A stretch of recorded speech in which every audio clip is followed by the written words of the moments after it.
Você sabia que a Lego, avaliada em 14 bilhões de dólares, uma das marcas mais valiosas do mundo, não foi quem inventou o Lego? Wait, what did he just say? Essas pecinhas com as quais você consegue construir castelos enormes, cidades inteiras e até uma Fórmula 1? I don't believe you. Porque isso aqui que estou segurando na mão, na verdade, nem é Lego. É uma réplica dos blocos do inventor original, que também se encaixavam, com os quais você podia construir padarias, igrejas, moinhos, tanques, trenzinhos. Enfim, tudo que a sua imaginação permitisse. E mesmo que o inventor tivesse patenteado isso, os donos da Lego copiaram tão bem, que à primeira vista você nem percebe diferença entre eles, né? E com essa cópia em mãos, essa empresinha quase falida que fazia patinhos de madeira se tornou a maior fabricante de brinquedos do planeta, com um faturamento anual de mais de 10 bilhões de euros.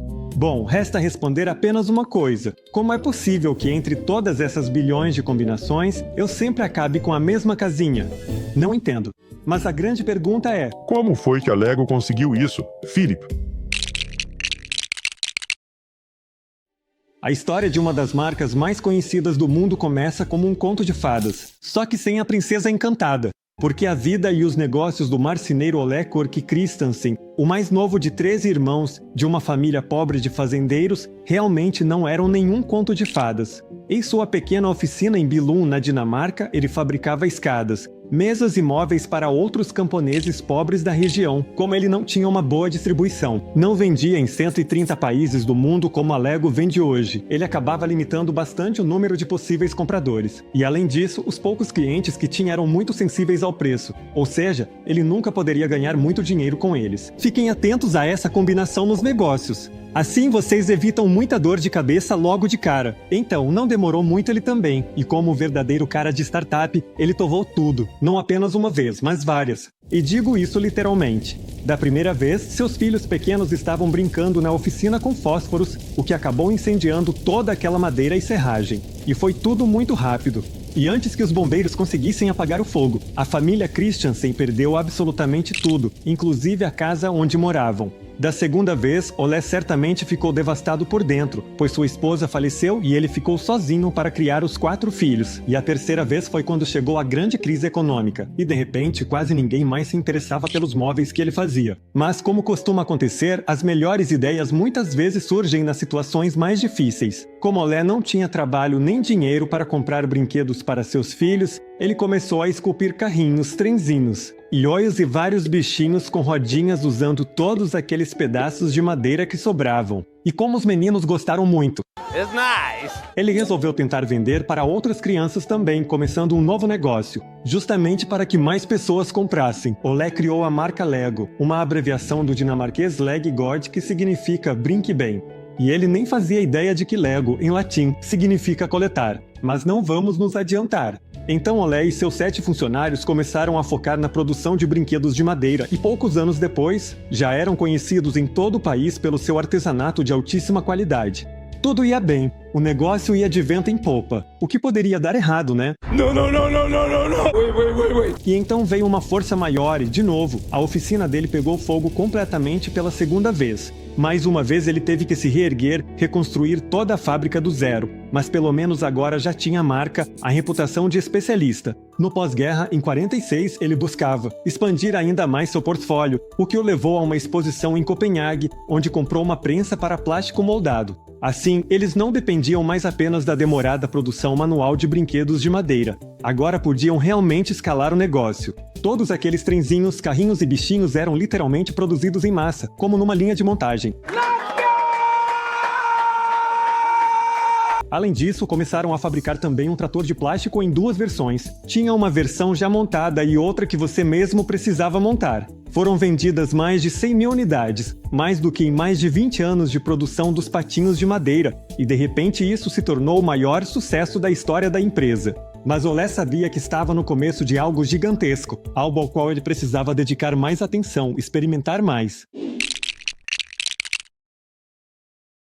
Foi exatamente nessa época que seu filho Godfred se lembrou daqueles blocos e tijolos de plástico que o pai tinha recebido como amostras naquela exposição mencionada, o que a nova prensa deles produzia. Esses bloquinhos eram fabricados e até mesmo patenteados pela empresa Kidcraft, mas só no Reino Unido, não na Dinamarca. Então a Lego copiou exatamente igual e começou a vender sem infringir a lei, sem que o próprio diretor da KidCraft sequer soubesse. Isso é ética nos negócios, né? Mas para ser completamente honesto, esses blocos de montar da KidCraft britânica parecem um pouco inspirados demais em outra marca, a empresa americana Elgo Plastics. E não estou brincando nem me enganei. A Elgo não tinha nada a ver com a Lego. No entanto, a Elgo também começou a fabricar blocos de plástico como uma cópia da sua versão de madeira que eles também tinham patenteado. Mas mesmo antes deles, já existia outra marca. Mini Bricks, por sua vez, era do Reino Unido, que também tinha peças, você também podia montar brinquedos com elas, só que eram feitas de um tipo de borracha, igual aquelas que as crianças usam hoje no estojo para apagar lápis. Mas até esses blocos de borracha só apareceram um ano depois de já terem sido fabricados por outra empresa, a Baldobrick, também dos Estados Unidos. É simplesmente muito provável que todos copiavam e melhoravam uns dos outros, um atrás do outro, até o ponto em que ninguém mais conseguia entender quem fez o quê. Mas se existiam tantas empresas e concorrentes em mercados muito maiores e mais ricos, com até 15 anos de vantagem, então por que é que você não conhece nenhuma dessas marcas? E por que foi justamente a Lego que venceu essa disputa? Para que possamos entender isso melhor, precisamos fazer algo realmente importante. Olhar a peça da KidCraft por baixo. Tá vendo? Não tem nada ali.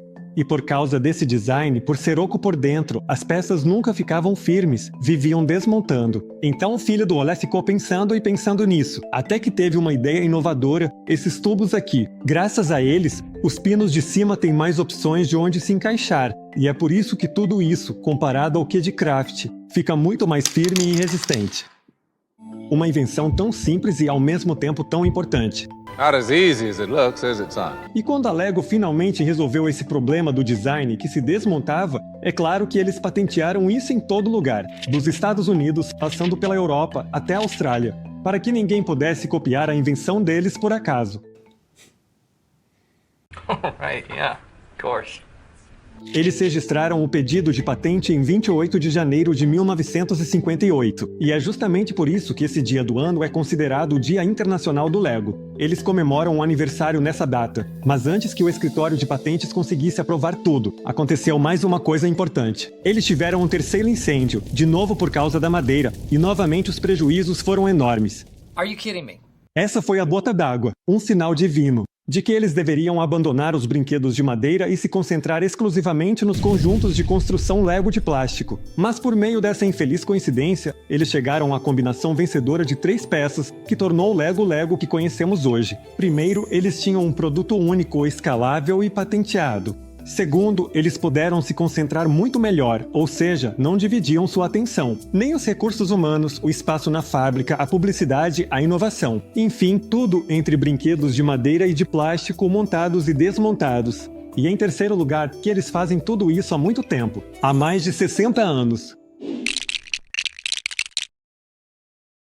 A Lego continua lançando novos conjuntos, mas todos são compatíveis entre si. Eles são produzidos com uma tecnologia tão cara, em moldes tão precisos, que a tolerância de erro é menor que 0,0002 milímetro. Graças a isso, um tijolinho de 1958 ainda encaixa perfeitamente com aquele que você vai comprar amanhã na loja. Esse é um exemplo prático do que significa ter um produto realmente único, a sua base indispensável, se você quer ter sucesso a longo prazo no marketing. A Lego também continua até hoje se expandindo para novos mercados, abrindo filiais em outros países. Eles já têm mais de 1000 lojas próprias e centenas de revendedores certificados. Também continuam construindo novos Legolands, que parecem uma enorme construção de blocos e onde você pode encontrar seus personagens favoritos em tamanho real. Tudo isso é um exemplo prático de como a distribuição é importante. De como você precisa estar disponível exatamente quando a vovó e o vovô estão comprando presentes de aniversário para os netos. A Lego também comprou licenças da Disney, Warner Bros. E de outros estúdios de cinema. Graças a isso, começaram a vender conjuntos especializados para fãs, como Star Wars, Harry Potter, Batman ou este,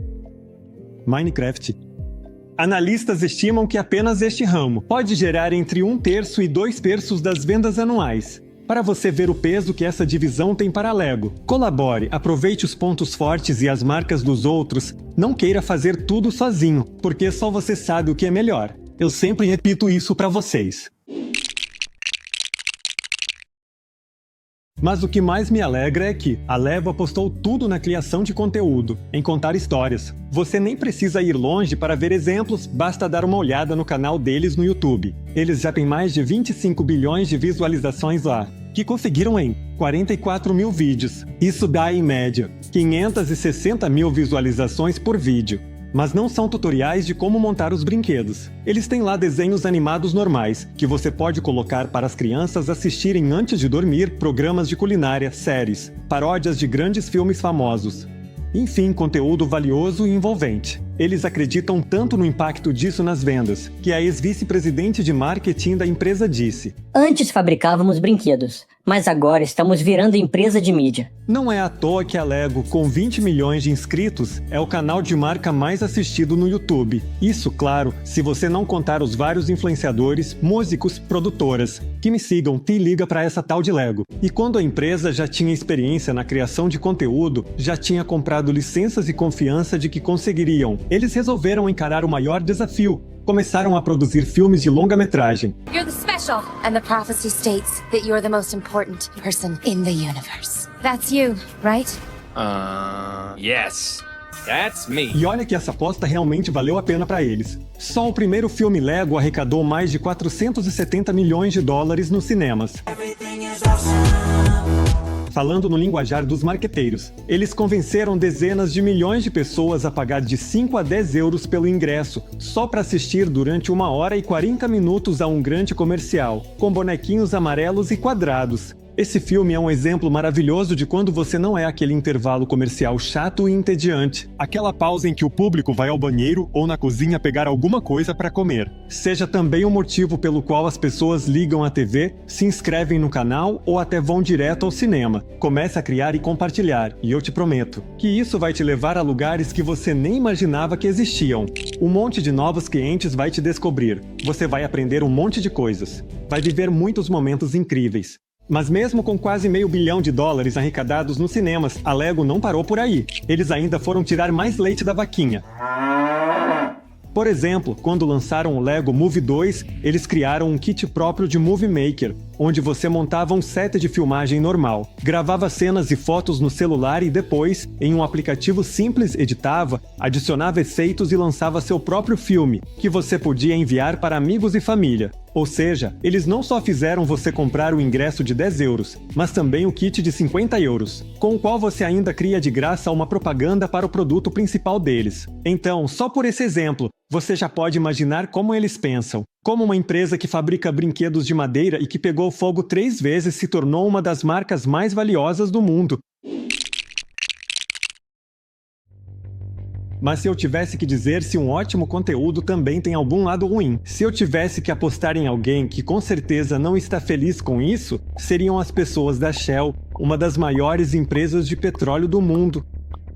Eles já nos anos 60 perceberam um enorme potencial na Lego e começaram a colaborar com eles. É disso que eu estava falando com vocês há pouco. Eles combinaram que a Lego fabricaria kits de construção com temática da Shell para eles, postos de gasolina e caminhões-tanque, e a Shell os ofereceria em dezenas de países. Em dezenas de milhares de postos de combustível, onde milhões de clientes são atendidos todos os dias. Isso é distribuição de novo. Eu vivo repetindo isso para vocês. Os brinquedos Lego rapidamente se tornaram um dos itens mais populares. No programa de fidelidade deles, o Club Smart, no qual você ganha pontos ao abastecer e troca esses pontos por descontos e recompensas. Resumindo, essa parceria valia dezenas de milhões de euros por ano, sendo uma das mais conhecidas da história dos negócios, até que eles bateram de frente com um obstáculo.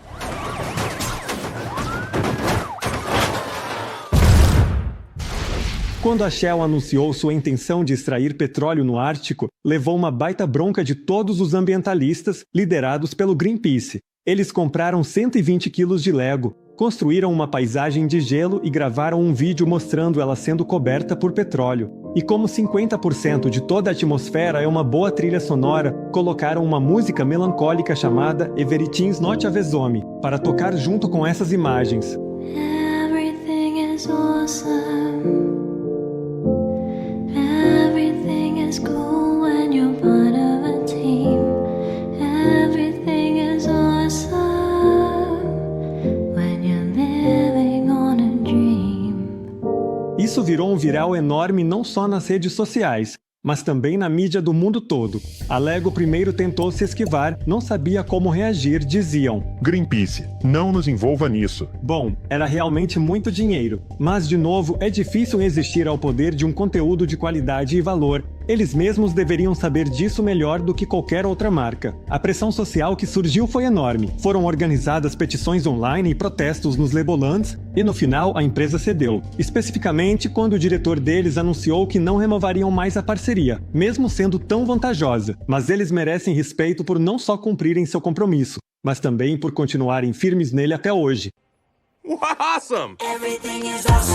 Mas a Lego faz muito mais do que isso. Eles constroem seus próprios hotéis, desenvolvem aplicativos para celular, operam uma rede social para menores de 13 anos, coproduzem reality shows de televisão, no processo contínuo de buscar novas parcerias. E de expandir sua base de clientes, eles construíram em tamanho real um Bugatti Chiron, um Lamborghini Sian, um McLaren P1 e todos os 10 carros de Fórmula 1.